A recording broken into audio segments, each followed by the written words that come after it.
Olá, bom demais ter você por aqui. Investir em ciência, tecnologia e inovação é algo estratégico para o desenvolvimento de qualquer país. Nas últimas décadas, o Brasil aumentou o percentual de gasto com essas áreas e isso fez a posição do país mudar de 21º para 13º no ranking da produção científica mundial. Um salto que alguns pesquisadores acreditam em parte ao Ministério de Ciência, Tecnologia e Inovação, criado há mais de 30 anos. Muitos desses pesquisadores agora temem que a fusão desse ministério com o de Comunicações, realizada pelo governo provisório, não só impeça o Brasil de avançar, mas também faça o país retroceder. No programa de hoje, vamos discutir os possíveis impactos dessa mudança e aproveitar para falar sobre a importância da ciência, tecnologia e inovação. Fique com a gente, 2 pontos, já começou! Brazil not as a regional power, but as a global power. A democracia se fala a verdade. Habemos Papa. É o Dia Nacional em Defesa da Democracia contra o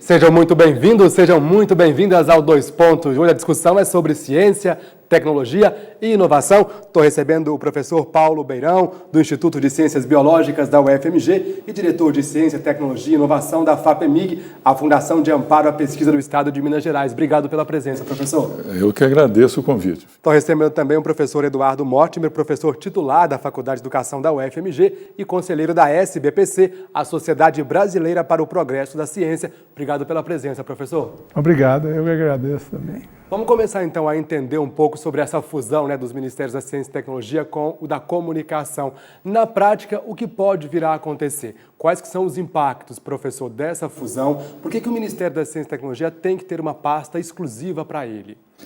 Bom, essa fusão para mim, e não só para mim, mas para a comunidade científica toda, é um atraso muito grande. A ciência e tecnologia, ela deve estar presente em todas as instâncias da sociedade brasileira.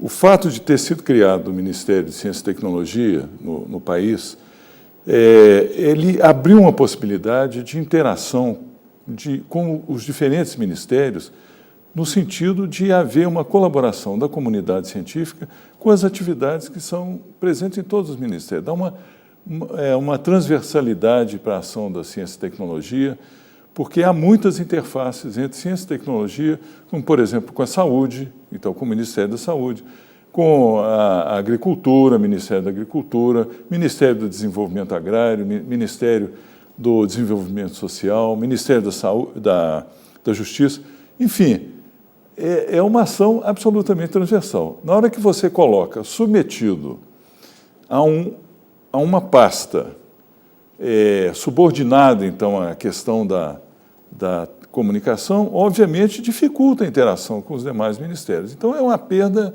enorme. Uhum. E, professor, como é que o senhor enxerga essa fusão dos 2 ministérios? Eu acho que é um retrocesso, sem dúvida, porque, primeiro, que as missões são muito diferentes, né? Então fica difícil coordenar. Por exemplo, o Ministério das Comunicações tem, por exemplo, por missão, a concessão de rádio e televisão, governança de internet, correios, esse tipo de coisa, né? E o Ministério da Ciência e Tecnologia é mais fomento da pesquisa, incentiva a inovação nas empresas, assim por diante. Quer dizer, o funcionamento mesmo é muito diferente, porque no Ministério da Ciência e Tecnologia você tem várias, por exemplo, equipes multidisciplinares, interinstitucionais que se formam e vão tocar determinados projetos. Você tem temas que são importantes para a sociedade, que são desenvolvidos ali. Então, eu acho que a natureza das missões é muito diferente. Então, isso aí um ministério com essas 2 missões fica uma coisa meio esquizofrênica, né? E, por outro lado, eu acho que a ciência e tecnologia no Brasil, ela vem crescendo, né, nos últimos tempos, e acho que um dos fatores que impulsionaram esse crescimento é justamente a criação desse Ministério da Ciência e Tecnologia, que tem 31 anos, né, vamos dizer assim. Então, ele foi criado, depois ele foi desmanchado, mas foi recriado novamente. Então, de certa forma, isso tem impulsionado muito a ciência brasileira, tanto que você tem também o Ministério da Educação, que tem um papel importante nisso aí. Então, a produção científica brasileira, ela, nos últimos 20 anos, ela aumentou quase 7 vezes, né? Então, isso é um aumento significativo e que eu acho que está ligado à existência desse ministério, sem dúvida. O senhor concorda? Está acreditado também a criação e a implementação do Ministério da Ciência e Tecnologia, essa melhora na pesquisa brasileira? O que o senhor acha? Com certeza. E a gente pode ver, há uma correlação muito boa aqui. Realmente, no início da década de 80, antes da existência desse ministério, a produção científica e tecnológica do Brasil era irrisória, né? Hoje nós somos o que se usa o termo global players, né? Nós somos considerados no mundo como gerador de conhecimento. E, inclusive, nos últimos anos, houve uma preocupação maior até de que esse conhecimento gerado ele fosse passado para a sociedade sob diferentes formas, né? Tanto na geração de novos produtos, né, através de processos de inovação, como também subsidiar políticas públicas. E aí, de novo, a questão da interface com os outros ministérios passa a ser crucial. A gente vai daqui a pouco retomar a nossa conversa aqui, mas a gente agora vai exibir um dos vários vídeos que a gente vai exibir durante todo o programa de hoje, com a participação de alguns pesquisadores aqui da UFMG que falam sobre o assunto. A primeira é a professora Adelina Marta dos Reis, que é pró-reitora de pesquisa da UFMG, e fala para a gente sobre a fusão dos ministérios e também a importância do investimento em pesquisa. Dá só uma olhada. Nas últimas 2 décadas, o país tem avançado muito em termos de produção científica. Uma das formas de se avaliar a produção científica é através de publicações científicas. O Brasil alcançou a 13ª posição em termos de produção científica recentemente. Ela passou nas últimas 2 décadas de enquanto a produção científica mundial aumentou 2,7 vezes, a brasileira aumentou 6,8 vezes. Ou seja, o Brasil, comparado com a produção científica mundial, tem se desenvolvido muito rapidamente. Infelizmente, nos últimos 2 anos, isso tem se revertido. O financiamento para as pesquisas tem sido reduzido. E isso pode ter consequências muito sérias para o desenvolvimento do país no futuro. Quando se faz pesquisa científica, você produz conhecimento novo, mas também se ensina novos pesquisadores, você treina novos pesquisadores. Então, a formação de recursos humanos, sejam eles mestres ou doutores, também pode ser prejudicada com essa falta de incentivo à pesquisa, falta de financiamento à pesquisa. O Brasil alcançou, no ano passado, 16 mil doutores formados a cada ano. Formação de doutores significa desenvolvimento científico, porque quando se tem formação de doutores, esses doutores são capazes de formar novos doutores. E os doutores seria assim, a escala máxima de formação para capacitação de recursos humanos para trabalhar em centros de pesquisa e para trabalhar também nas universidades. Também, atualmente, eles teriam que ser inseridos na produção, sendo inseridos em empresas e indústrias. A introdução de novos doutores em indústrias e empresas poderiam gerar muito desenvolvimento para essas empresas. Em relação à fusão dos Ministérios de Ciência e Tecnologia e de Comunicações, a comunidade científica está muito preocupada. De forma geral, se pensa que o Ministério de Ciência e Tecnologia e Inovação foi um dos grandes responsáveis pelo avanço da produção científica brasileira nos últimos anos. Com essa fusão com o Ministério das Comunicações, a comunidade científica está preocupada que os avanços alcançados até agora sejam perdidos. Agradeço demais a professora Adelina pela presença. No momento em que o país vive uma grave crise econômica. Inclusive, a justificativa do governo interino de ter fundido esses dois ministérios justamente é a crise econômica. Não é um risco diminuir a importância de um ministério como esse, que pode, inclusive, ajudar o país a sair dessa crise? O que você acha? Com certeza. Eu acho que a gente pode até pegar exemplos internacionais, não ficar só na questão do palpite, né? Eu me lembro muito bem, no final da década de 90, a Coreia, ela enfrentou uma crise financeira muito grave, tanto que repercutiu até no Brasil. Nós tivemos uma repercussão aqui, chegou um tsunamizinho aqui para nós. Na época, o governo coreano aumentou o investimento em ciência, tecnologia e inovação, em vez de cortar, como tem sido a resposta brasileira. E hoje a Coreia é a Coreia, né? Quer dizer, então, eu acho que muitos dos equipamentos que a gente está vendo aqui são coreanos. Então, não preciso dizer mais nada. Isso é fruto desse investimento na época. Como a Coreia, outros exemplos também, o próprio Estados Unidos enfrentou, na época do Clinton, enfrentou uma turbulência econômica, investiu mais. O Obama também, já em 2008, que teve a crise bancária, né? Ele aumentou o investimento. Então, é exatamente o contrário do que a gente está fazendo. E eu estou citando exemplos bem-sucedidos, né? Que conseguiram reverter a crise. O que mostra que não é só uma opinião minha, né? A gente tem demonstrações históricas de que isso funciona. O próprio ministro chinês anunciou um aumento nos investimentos em ciência e tecnologia na semana em que anunciou uma retração na economia, ou seja, para poder impulsionar a economia, investiu em ciência e tecnologia. Então, existe uma diferença muito grande aí, né, professor? Na visão lá fora e aqui da ciência e tecnologia. Sem dúvida. Eu acho que os exemplos que o Beirão deu, a crescente da China também, eu acho que, no geral, a ciência e tecnologia é uma coisa que, se você investe, você não colhe os frutos imediatamente, mas vai colhendo ao longo prazo, né? E essas políticas, elas acabam que resultam alguma coisa. O Brasil tem uma deficiência, que eu acho séria na ciência e tecnologia, que é a quantidade de empresas que se dedicam a essa questão de ciência e tecnologia, né? Então, quer dizer, você tem uma deficiência muito forte nas empresas brasileiras, porque tem uma pesquisa de 2005, se não me engano, que investigou 95 mil empresas e apenas 6 mil tinham desenvolvimento, pesquisa e desenvolvimento dentro da empresa, né? Então, quer dizer, você tem e em termos de pessoal, por exemplo, você tem hoje em torno de 40 mil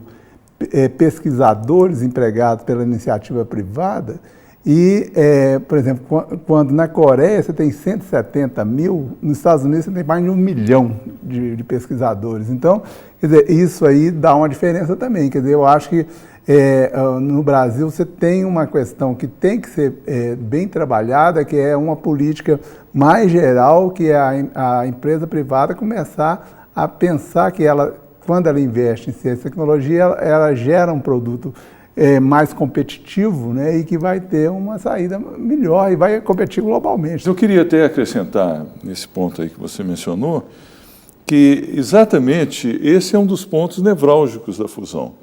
Porque a existência de um Ministério de Ciência e Tecnologia, e aí, inclusive, acrescentou-se o termo inovação intencionalmente, exatamente para promover a inovação nas empresas. Ou seja, levar ciência e tecnologia e inovação para as empresas. A ausência de um ministério com essa natureza, né, e com essa preocupação, realmente vai fragilizar o que a gente tem ainda, quer dizer, já é frágil, vai se tornar ainda mais frágil. Né? Exatamente. E eu acho que tem uma outra coisa também, que a Adelina falou, uma questão que é importante, é a formação de doutores. Nós passamos, se não me engano, acho que em 1996 eram 6.500 doutores e passou, quer dizer, então em 2 décadas passou para praticamente 17 mil, 16 mil e tanto, né? Então, aumentou demais, mas você tem uma questão da empregabilidade desses doutores nos setores privados que ainda é problemático, quer dizer, o setor privado não emprega esses doutores. Isso também é uma questão que tem que ser bem equacionada, porque acaba que o Brasil tem produzido doutores muito para o sistema universitário, né? Mas ele precisa produzir doutores também para as empresas, né? E aí entra o que o Beirão está falando, quer dizer, se você tira uma centralidade no Ministério, você vai ter uma série de consequências que a gente não sabe onde vai dar isso. Vocês falaram das diferenças das duas pastas, né, comunicação e também ciência. Quero saber se alguma medida é razoável pensar que pudesse ter havido uma fusão com o Ministério da Ciência, da Educação, por exemplo. Ciência com educação, o que vocês pensam? Ou não, realmente precisa de uma pasta exclusiva? Não, a minha opinião eu acho que precisa de uma pasta exclusiva. Agora, realmente, se fosse inevitável isso, aí era o menos ruim, né? o menos inadequado seria com a educação, que também tem uma abrangência grande. Mas, embora haja interface muito grande, principalmente no nível mais superior, uma interface muito grande entre pesquisa e educação, o problema da educação, por si só, é um problema tão grande no país que também não seria adequado misturar com esse outro problema que é da ciência e tecnologia. Então, embora tenha sido até aventado já no passado algumas vezes essa fusão, eu acho que não seria adequada. Eu concordo. Eu acho que você tem alguma coisa que, por exemplo, a CAPES, que é uma agência de financiamento do governo federal, ela pertence ao Ministério da Educação, mas ela financia muita coisa de ciência e tecnologia. Então, assim, você tem um campo aí que perpassa as duas coisas. Mas eu acho que se você leva o Ministério da Ciência e Tecnologia para a educação, você vai levar um problema a mais. E a educação básica, por exemplo, no Brasil, é um problema muito grande, é uma solução complicada, porque, na verdade, é uma coisa que depende dos governos estaduais e municipais. E, então, você levaria mais um problema. Eu concordo com o Beirão, tem que ser uma pasta exclusiva, pelo próprio desafio que se coloca para ciência, tecnologia e inovação. E o fato de haver interseções, quer dizer, idealmente, eu gostaria que houvesse interseções, como eu disse no início, com todos os ministérios. E aí, de novo, o Ministério da Saúde também financia pesquisa na área da saúde, agora, ultimamente, na maioria das vezes, em parceria com o CNPq, que é do Ministério de Ciência, Tecnologia e Inovação, também outros ministérios, como eu citei, o Ministério da Agricultura e os outros. Então, o fato de ter algumas interfaces não é o argumento de que deva fundir. Eu acho que essa transversalidade ela é fundamental. Ok, vamos colocar mais pessoas na conversa. Dessa vez o Clélio Campolina, ex-reitor da Universidade Federal de Minas Gerais, professor emérito da FAST, a Faculdade de Ciências Econômicas, e também ex-ministro de Ciência e Tecnologia do governo da presidenta Dilma Rousseff. Dá só uma olhada. Eu não tenho nenhuma dúvida que educação, ciência e tecnologia são os instrumentos centrais para um projeto de desenvolvimento econômico que tenha como objetivo combinar inclusão social e, portanto, redução das desigualdades, crescimento econômico propriamente dito e o melhor posicionamento do Brasil na ordem global. Nós passamos por um momento de rápida aceleração do desenvolvimento científico e tecnológico no mundo. O Brasil se preparou, ao longo das últimas décadas, para reduzir a sua defasagem e poder ingressar em melhores condições nessa corrida científica e tecnológica do mundo. De maneira que eu vejo com grande preocupação as recentes decisões de fundir o Ministério da Ciência e Tecnologia com o Ministério das Comunicações. Os dois ministérios são muito importantes, mas eles têm propósitos diferentes. De maneira que eu espero que em algum momento de lucidez o governo reflita sobre a importância de retomar o apoio ao Ministério da Ciência e Tecnologia, seja do ponto de vista da sua articulação com o sistema acadêmico universitário, onde a maioria das pesquisas básicas são realizadas, e o Conselho Nacional de Pesquisa, que pertence ao Ministério da Ciência e Tecnologia, tem um papel central para essa articulação, juntamente com a CAPES, que é o órgão de apoio à pós-graduação, e com o Ministério da Educação. Por outro lado, essas políticas precisam estar articuladas com o Ministério do Desenvolvimento, Indústria e Comércio, para que nós possamos combinar ciência e tecnologia com base produtiva e com políticas públicas. Se nós não formos capazes de recuperar de maneira imediata o apoio ao desenvolvimento educacional científico do Brasil, nós corremos o grande risco de perder a corrida científica contemporânea e ficarmos defasados ainda mais na nossa posição em termos de desenvolvimento econômico, com um conjunto de variáveis novas, que é toda a preocupação com a bioeconomia como uma das grandes fronteiras do desenvolvimento tecnológico e desenvolvimento científico contemporâneo. O Brasil tem muitas vantagens científicas e ambientais para aproveitar esta corrida, e do ponto de vista das novas matrizes científicas e tecnológicas, para as quais a permanente apoio ao desenvolvimento científico e tecnológico são decisivos. De maneira que eu espero que o governo reflita e não deixe de dar apoio à mais importante política de desenvolvimento inclusivo de médio e longo prazo. Palavra de quem já geriu, né, a pasta da Ciência e Tecnologia, conhece muito o professor Clélio Campolino. Obrigado pela presença aqui no Dois Pontos. Quem vai no Google fazer uma pesquisa lá e, por exemplo, procura saber dos Estados Unidos, que foi aí um país que o senhor citou, vê que nos Estados Unidos não existe o Ministério da Ciência, Tecnologia e Inovação. Por que ele é importante aqui no Brasil e necessário e lá não? Não seria o caso de ser como lá, em que esse assunto de ciência e tecnologia está ligado à Casa Branca, ou seja, diretamente ao governo? O que vocês pensam? Bom, isso é um outro modelo, mas observem que a questão central que eu mencionei, que é a da transversalidade, está preservada lá.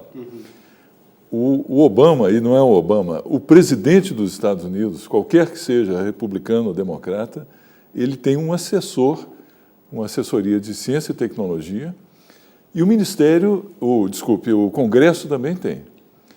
E há uma consciência muito clara tanto na presidência dos Estados Unidos quanto no Congresso, da importância fundamental da ciência e tecnologia, da inovação para o desenvolvimento dos Estados Unidos.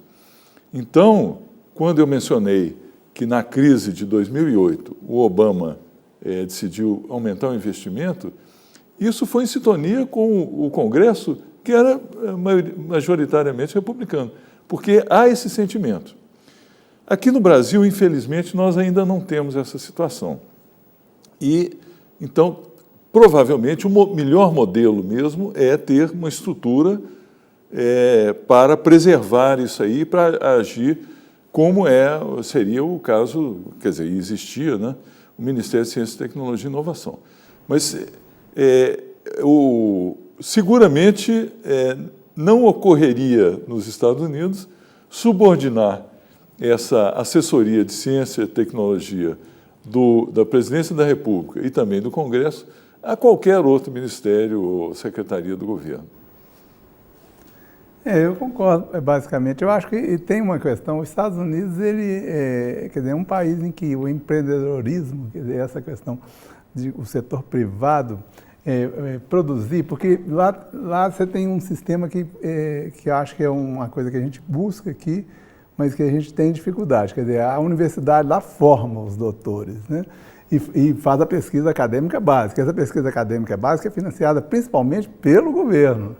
Então, quer dizer, isso é um detalhe importante, quer dizer, que fala, não, a ciência e tecnologia americana é muito financiada pelas empresas privadas. Não, é o desenvolvimento que é financiado pelas empresas privadas, quer dizer, ou seja, as empresas privadas é onde se desenvolve tecnologia, é o melhor lugar para se desenvolver. Com que mão de obra? Com a mão de obra que ela capta nas universidades, que formam pessoas de excelente qualidade. Então, você tem um sistema que funciona assim há muitos anos, né? Então, eu acho que esse sistema, o Brasil precisa justamente de criar uma indústria que veja na tecnologia um elemento diferencial, que dê força, que dê aos seus produtos um diferencial na competição e assim por diante. Então, para fazer isso, você tem que ter um ministério, né? Nessa estrutura que a gente tem, né? Então, você tem que ter um ministério, eu acho que sem dúvida. Uhum.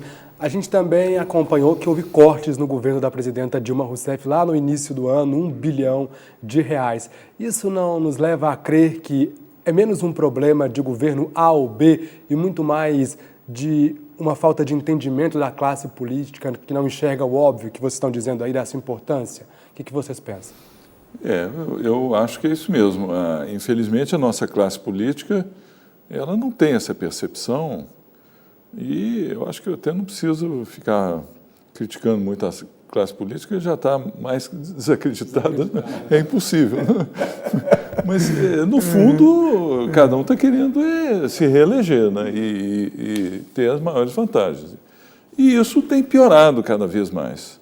E com isso, o espaço para uma discussão mais de Estado, né, e menos partidária, ela perde terreno. E muito do que os governos são obrigados a fazer, muitas vezes é até para atender esse tipo de pressão, né? Porque na disputa por recurso, se você tem um interlocutor que está interessado em coisas diferentes do que o interesse geral da nação, fica difícil você defender esses interesses gerais. Agora, quem criticou a classe política foi a professora Andréa Macedo, do Departamento de Bioquímica e Imunologia da UFMG e diretora do ICB, o Instituto de Ciências Biológicas aqui da Universidade. Vamos ouvir? Os nossos governantes e a classe política do país precisa de descobrir o que significa um investimento em ciência e tecnologia para o desenvolvimento de um país, de uma nação como o Brasil. Quando eles tiverem uma boa visão do que isso pode traduzir, inclusive em desenvolvimento econômico, desenvolvimento humano para o país, não se pensaria em medir o investimento em ciência e tecnologia como um gasto ou como uma despesa. E dessa forma não se aceitaria cortes no orçamento da ciência e tecnologia, da educação, como uma medida de contenção de gastos no país. O sucesso do Brasil nos últimos 20 anos foi acompanhado de um aumento progressivo no investimento em ciência e tecnologia. Isso transformou o Brasil de uma posição de 21º no ranking de produção científica no mundo para o 13º colocado. E com um aumento de produção que é cerca de 2,5 vezes maior do que o aumento médio da produção científica no mundo. E por isso, agora, neste momento, nos assusta a novidade de fusão, depois de 30 anos, do Ministério de Ciência, Tecnologia e Inovação com o Ministério de Comunicação. Esses dois ministérios não têm praticamente nada em comum. Os procedimentos, a missão, os valores, a forma de análise dos pedidos e dos projetos são completamente diferentes.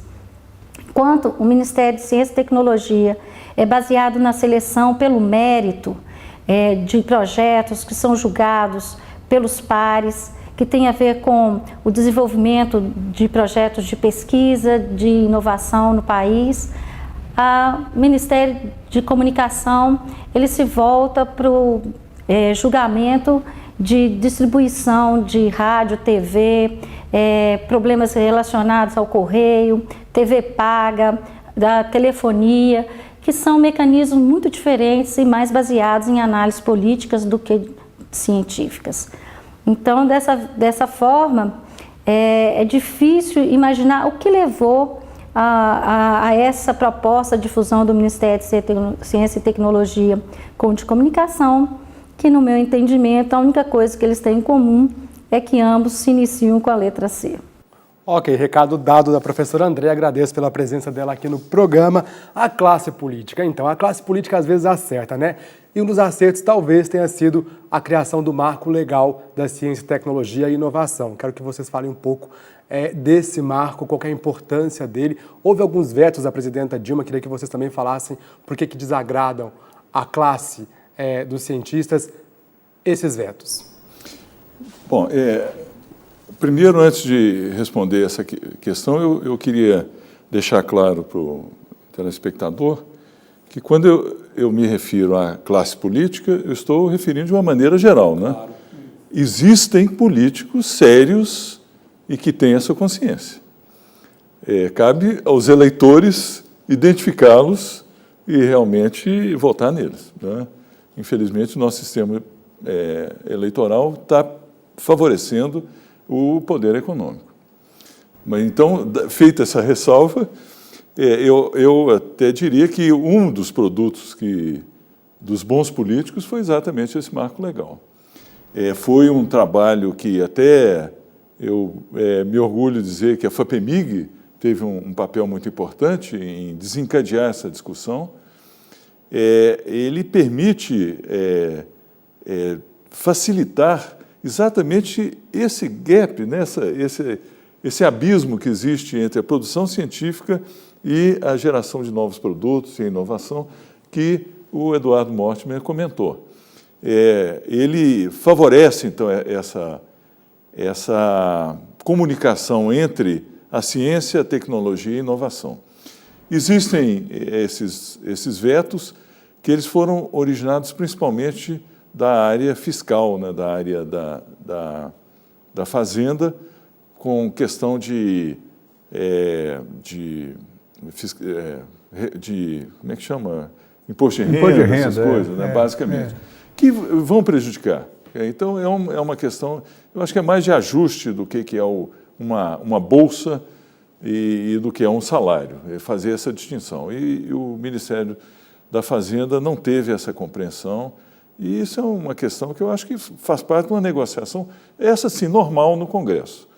Porque eu acho que existem negociações normais e outras meio patológicas, como a gente vê com uma certa frequência, infelizmente. Então, eu gostaria primeiro de dizer uma coisa em relação também à classe política, que eu acho que tem a ciência e tecnologia no Brasil tem crescido, sem dúvida, principalmente as universidades, cresceu demais o número de doutores que são das universidades e cresceu o número de professores universitários. Então, isso aí é uma questão do Ministério da Educação que afeta o sistema de ciência e tecnologia.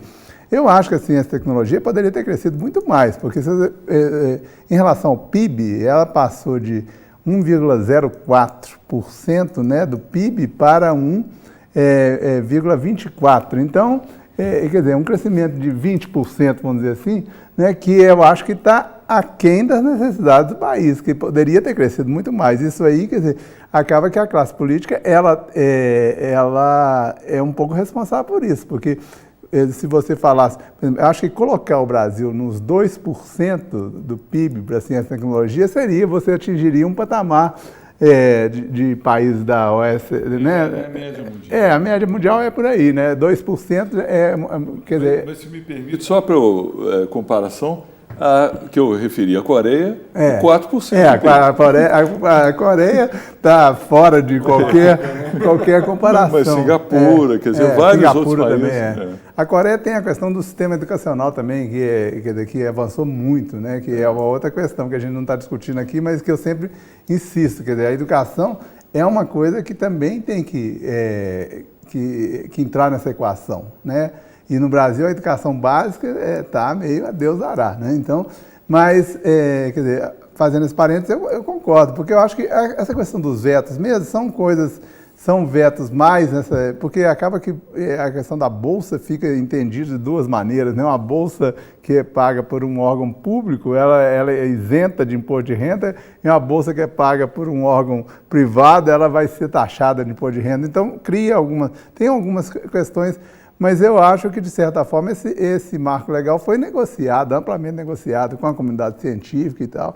Então, ele avançou muito. Eu acho que o Brasil hoje tem um conjunto de leis nessa área que já é bastante razoável. E isso também é um fruto do Ministério da Ciência, Tecnologia e Inovação, porque foi ele que coordenou essas várias leis que foram sendo votadas e, de certa forma, ele fazia pressão sobre o Congresso. No Congresso você tem uns políticos que são realmente muito dedicados e que fizeram andar essas leis, né? Então, tem essas coisas todas, né? Vamos falar agora um pouco sobre a qualidade do dinheiro investido. O senhor disse aí desse 1,6% do PIB investido, a gente sabe a quantidade, mas quero saber agora da qualidade desse dinheiro investido. Tem uma pesquisa aqui da revista Nature que diz que em 2013 o Brasil gastou 30 bilhões de dólares em pesquisa e publicou 760 trabalhos de grande impacto aí. Mas acontece que o Chile gastou 28 bilhões menos para publicar um pouco menos do que o Brasil, 717 artigos. A gente está gastando bem esse dinheiro? A gente está conseguindo gerir bem esse dinheiro? O que vocês pensam? Bom, Eu sempre parto do princípio que tudo pode melhorar, né? Então, se você disser que está ideal, eu vou dizer que não, porque sempre podemos melhorar. Agora, não podemos dizer que está gastando mal, porque uma parte importante desse financiamento, ele vai repercutir na formação dos nossos doutores e dos nossos mestres. E nós temos uma burocracia para a pesquisa que é terrível. Para você importar um determinado insumo, você tem que enfrentar uma rede burocrática tão grande que muitas vezes você perde esse recurso, principalmente se for uma coisa perecível. Então, muito do que a gente gasta, ele é gasto com a própria burocracia do sistema. E o marco legal, ele ajuda a simplificar as coisas e vai, então, diminuir esse gasto que eu estou chamando com a burocracia, né? E que é uma espécie de desperdício. O que eu não queria que esse número parecesse que está sendo mal usado no sentido de usar em coisas inadequadas. Quer dizer, está sendo feito o que é necessário para alcançar os objetivos, coisa que no Chile, por exemplo, as coisas são menos burocratizadas. E um outro detalhe também em relação ao Chile, eles têm um nível muito grande de cooperação internacional, o que é uma coisa muito boa, mas também pode levar a uma dependência. Então, no caso deles, é uma cooperação muito intensa com os Estados Unidos, o que gera uma certa dependência da ciência chilena com os Estados Unidos.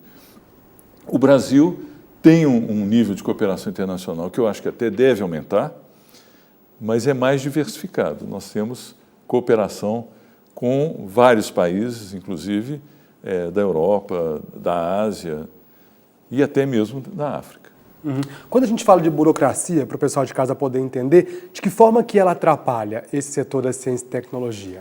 O Berão deu o exemplo do insumo. Vamos supor, eu não faço isso mais, né? Eu estou na educação, mas assim, você vai comprar um reagente, por exemplo, né? Esse reagente é importado. Aí você tem que entrar numa roda burocrática que você vai passar por vários setores para conseguir ter seu reagente.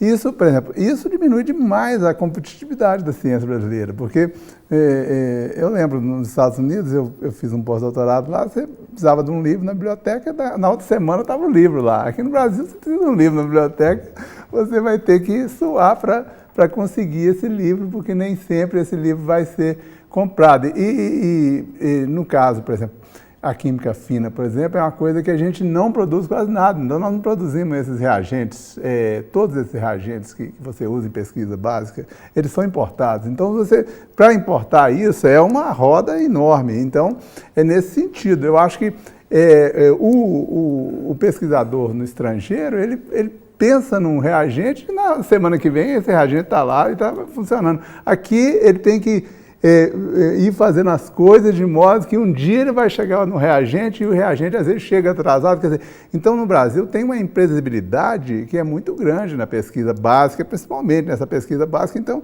ela depende de uma série de insumos que nós não temos tecnologia ainda para produzir localmente, né, que é uma questão. A química fina no Brasil é muito ainda está muito aquém do que é necessário, né? Então, de certa forma, isso tudo gera essa burocracia. Eu acho que o que o Berão enfatiza que é importante é que esse marco legal diminuiu bastante essa burocracia, né?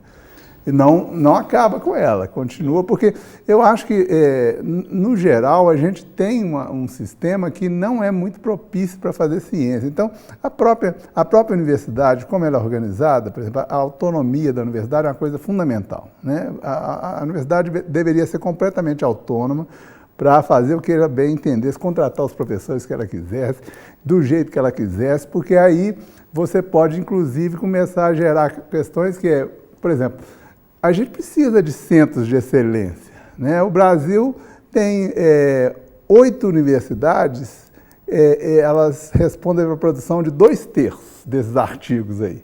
Quer dizer, 8 universidades, entre elas a UFMG, ela responde por 2/3 de todos os artigos produzidos. Então, essas 8 universidades são candidatas a serem centro de excelência, né? Agora, para você ter um centro de excelência, você teria que ter autonomia da universidade, porque ela vai ter que ter uma série de coisas do gerenciamento mesmo da sua vida, que ela vai ter que ser autônoma. E não tem autonomia absolutamente nenhuma, quer dizer, começa pelo próprio salário do professor, quer dizer, o que se ganha aqui, às vezes um pesquisador renomado e tal, ganha aqui o mesmo tanto que ganha uma pessoa no mesmo cargo em outra universidade do país e não se considera nada do que essa pessoa faz. Isso aí, normalmente, nos outros países não é bem assim, né? Então, Vamos colocar mais gente na conversa, dessa vez a professora Luciana de Oliveira, do Departamento de Comunicação Social aqui da Universidade, para falar para a gente um pouco sobre os impactos dessa fusão dos ministérios na comunicação. Dá só uma olhada. Eu acho que o Brasil vinha fazendo uma trajetória bastante importante nos avanços da ciência brasileira. O Brasil, por exemplo, na última década, cresceu quase 7 vezes a sua produção científica e teve níveis de avanço comparados a países como a Coreia do Sul e muito acima de países como a Alemanha, a França, a Inglaterra. Então, isso tudo fruto de uma política muito consistente de incentivo à ciência, à divulgação da ciência, à popularização da ciência, ao maior acesso público à carreira científica, aos investimentos de fomento, às bolsas, aos equipamentos para laboratórios, enfim, então, todo um conjunto, uma sistemática de ações que vinham tendo impactos muito profundos na produção científica brasileira e elevando as descobertas brasileiras a um patamar conhecido internacionalmente. Então, me parece que essa junção é um retrocesso nesse sentido. Além do que, o Ministério das Comunicações ele cuida de algumas coisas muito específicas, que até tem muito a ver com a minha área de atuação, que são as concessões das emissoras públicas, de rádio, TV, dos jornais impressos, enfim, que, enfim, são concessões públicas, que devem se ater, portanto, ao interesse público e que tem uma sistemática e acredito, uma temporalidade muito específicas, muito diferentes da gestão daquilo que é a prática da pesquisa, e que é importante para a prática da pesquisa, para a geração de tecnologias e para a geração de inovação no nosso país. Então, é uma questão bastante delicada, porque provocar, do ponto de vista da gestão, um encontro para o qual não tem bases de compatibilidade. E isso põe em risco todos esses avanços da última década que a ciência brasileira alcançou. Agradeço imensamente a presença da professora Luciana. O MCTI ele promete recriar o Conselho Nacional de Ciência e Tecnologia, que vai reunir aí representantes do governo federal, do setor produtivo, da sociedade e também de entidades de ensino, pesquisa e de ciência. Recriando esse conselho, ele vai perceber o erro que ele fez, afinal de contas a sociedade vai ser chamada a opinar sobre ciência e tecnologia? Eu espero que sim. O Conselho é uma iniciativa interessante, ele existia e estava um pouco desativado, mas é sempre um órgão consultivo. Se aquilo vai gerar novas políticas, é uma incerteza. Mas pode ser que seja um mecanismo de rever esse retrocesso. Tem aqui uma pesquisa do Ministério da Ciência e Tecnologia de 2015 sobre a percepção pública que o brasileiro tem sobre a ciência. E algo interessante é que 61% dos brasileiros demonstram interesse pela ciência e tecnologia, mais até do que de esporte, futebol. Eu acho que, o interesse, no geral, existe, mas existe também muito desconhecimento, porque, na verdade, eu acho que a maioria das pessoas não sabe o que um cientista faz. Elas imaginam, mas ainda tem aquelas percepções que são passadas pela mídia, o cientista é dentro do laboratório, um cara maluco, explodindo as coisas e tal. Então, essas percepções, elas ainda são fortes, mas eu acho que, de certa forma, uma coisa que falta muito ao Brasil é você ter um desenvolvimento da educação básica que conseguisse formar uma mão de obra mais qualificada, né? Que isso vai até afetar a questão da ciência e tecnologia, porque eu acho que o Brasil tem várias deficiências de infraestrutura, né? Você tem uma infraestrutura de transporte precária, quer dizer, você tem a questão de formação de mão de obra, formação do trabalhador, que também é precário. Então, todas essas questões, elas influenciam, né? Porque você pensa bem, se você está do lado... Porque a gente, na universidade, a gente não tem esse tipo de preocupação, né? Desde que você faça, a única preocupação que a gente tem são os deadlines. Né? Está preocupado com deadline, que a gente tem que acabar um artigo e tal. Mas o empresário, ele arrisca, né? Então, ele investe e tal. Então, se você vai investir em ciência e tecnologia, você teria que ter condições de infraestrutura melhores, né? E acho que essa questão da educação entra aí, porque eu acho que a educação básica está muito deficiente no Brasil, há muitos anos, né? E é claro que melhorou, porque você tem a questão da inclusão, que é uma questão fundamental, quer dizer, então hoje praticamente todo o brasileiro ele está na escola, né? Mas, por exemplo, no ensino médio, já chega, menos de 50% chega no ensino médio. O ensino médio é um setor problemático no Brasil, porque ele tem uma quantidade de disciplinas enormes, ele não tem especificidade por áreas, que é uma coisa que tem no mundo inteiro, que deveria ter no Brasil, não tem. Então, tudo isso colabora para que você tenha o ensino público, então, também é deficitário, e aí você tem uma grande parcela da população que fica com uma educação muito a desejar, né? Então, isso perturba, inclusive, essa percepção, porque a percepção, uma coisa é falar, o que você acha que é ciência? Aí ele vai falar, não, ciência é interessante e tal, mas se você entrar mais a fundo, eu acho que ele vai saber pouco dizer o que o cientista faz, né? E o ensino da ciência no país, como é que o senhor avalia? Também vai a reboque da educação? A gente também tem alguns problemas aí? O que o senhor pensa? Tem, porque eu acho que aí a questão do ensino, eu acho que até a universidade brasileira está atrasada. Quer dizer, a universidade brasileira, ela teria que ter um ensino muito mais centrado no aluno do que no professor. A universidade é muito centrada no professor, quer dizer, o professor por exemplo, na universidade americana, inglesa, agora o Ciência Sem Fronteira foi interessante sob esse ponto de vista, né? Ele expôs o nosso estudante a um tipo de universidade que é muito diferente da universidade aqui.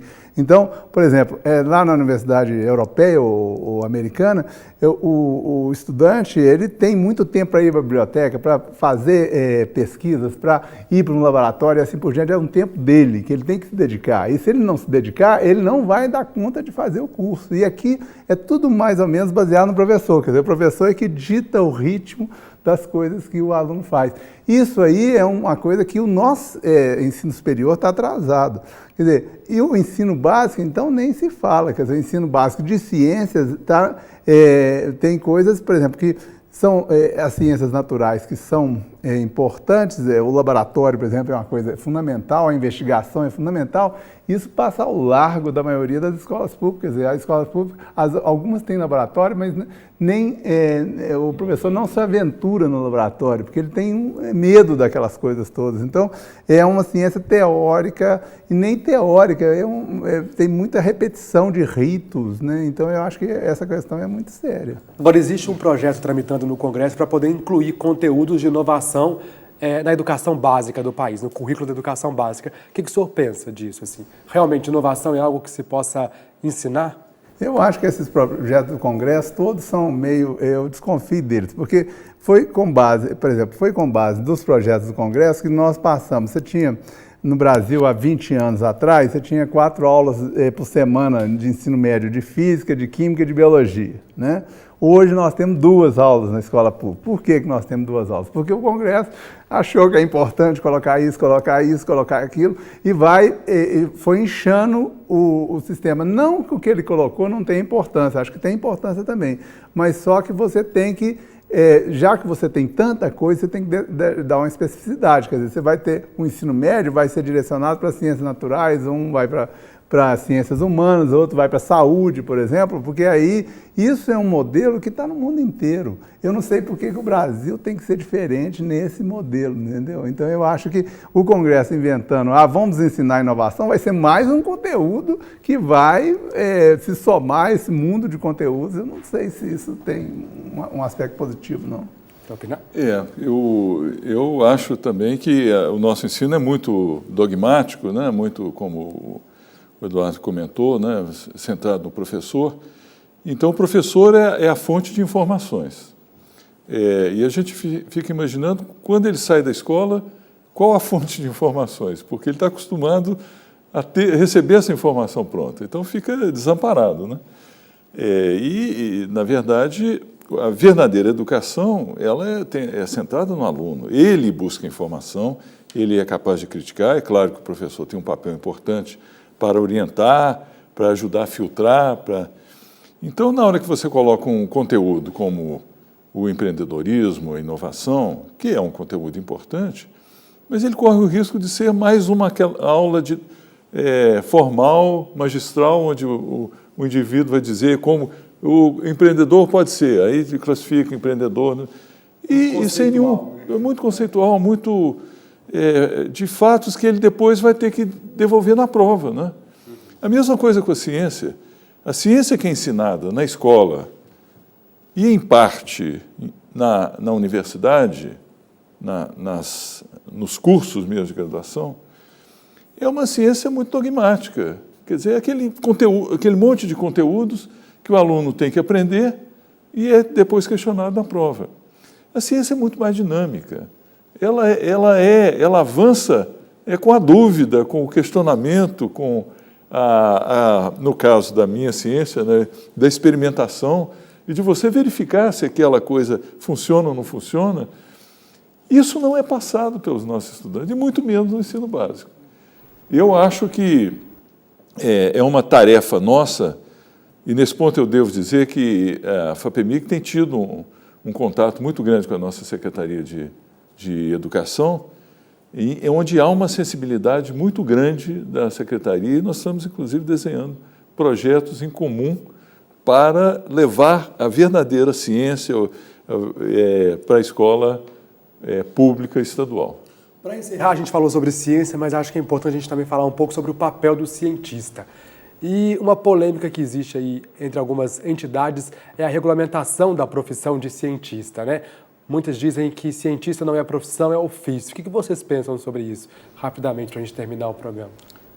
Eu me considero cientista e eu prefiro não regulamentar uma profissão de cientista porque ela tende a ser uma coisa muito rígida, começar a dizer o cientista pode fazer isso, não pode, quem for fazer isso tem que ser cientista. E isso, na verdade, eu acho que a ciência ela tem que estar presente, idealmente, em toda a sociedade. Mesmo o indivíduo que trabalha com uma atividade que pode não ser reconhecida como uma atividade científica, ele enfrenta problemas, e se ele tiver uma atitude científica, se ele teve uma boa formação científica, ele vai buscar a solução para esse problema usando o método científico. Então, idealmente, o ideal seria a sociedade toda, a gente ser constituído de todo mundo ser cientista. Eu acho que, de certa forma, eu considero essa questão da regulamentação de profissão é um vício brasileiro também que nós temos. É uma herança lá do Getúlio Vargas, né, que criou esses conselhos. Tanto que, por exemplo, o Conselho de Química, eu sou químico, eu não sou um químico com Q maiúsculo no Conselho de Química, eu tenho 9 atribuições. O químico com Q maiúsculo é um engenheiro químico, que tem 15 atribuições. Olha para você ver, isso é uma maluquice, né? Então, eu acho que o cientista regulamentado, você vai criar uma coisa desse tipo que vai transtornar a vida do cientista. Eu acho que a palavra-chave é autonomia, quer dizer, autonomia para os cientistas fazerem o que eles têm que fazer, porque a ciência básica ela precisa de ideias, ela precisa de boas questões, precisa de investimento, né, para crescer. E eu acho que também essa questão da cultura científica é uma coisa importantíssima também para você poder discutir questões polêmicas, Por exemplo, hoje na sociedade você tem alimento transgênico, então isso é uma questão polêmica. Então, se você tem uma cultura científica, você vai poder se posicionar de uma maneira muito melhor. Essa posição não é só no debate, é também na ação. Você vai falar, não vou comer, ou vou comer, quer dizer, o alimento transgênico, porque você vai ter uma ação, então, de acordo com o posicionamento que você tiver. Igual a essa, tem muitas questões que são, né, que a gente fala, questões sociocientíficas são importantes e que a ciência também tem que contribuir, porque aí ela entra mesmo na sociedade. Né? Ok, quero agradecer imensamente a presença dos dois aqui no programa. Muitíssimo obrigado, viu? Voltem sempre. Foi um prazer. prazer. Muito obrigado. O programa de hoje termina aqui. Entre em contato com a gente, mande sua crítica, sugestão ou elogio para tvufmg@ufmg.br. E não se esqueça também de nos acompanhar nas nossas redes sociais, tá bom? Um grande abraço a todos e a todas e até a próxima!